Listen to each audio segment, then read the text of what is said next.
এখনকার লাইক 2025 এ এসে how much has the industry changed? যে এখন যদি কেউ একজন মডেলিং করতে আসে অথবা নাটক করতে আসে, হয়তো একটা নাটকে একটা সিন তার, কিন্তু সে তার মানে সোশ্যাল নেটওয়ার্কে নিজেকে মানে সেলফ প্রমোট করার অনেক অপশন আছে, রাইট?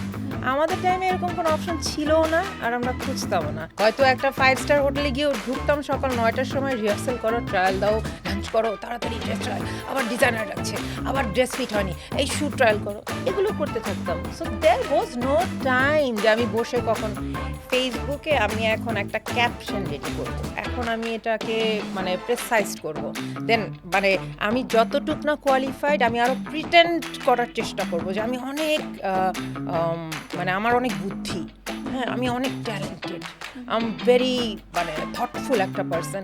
আমার এই প্রিটেন্ড করার বিষয়টাই আসছে সোশ্যাল নেটওয়ার্ক থেকে। আমাদের টাইমে প্রিটেন্ড করার টাইমই ছিল না, আমরা কাজ করতাম, হার্ড কপি দেখতাম, টেলিভিশনে নাটক দেখতাম, ঠিক আছে? মডেলিং করে কি হবে, এগুলোর কোনো ফিউচার নাই, এরকম কথাবার্তা আশপাশ থেকেও শুনতাম। তা আমার কথা হচ্ছে তাদের যে বোরিং ফিউচারটা, সেই ফিউচার আমি কখনো চিন্তাই করতাম না।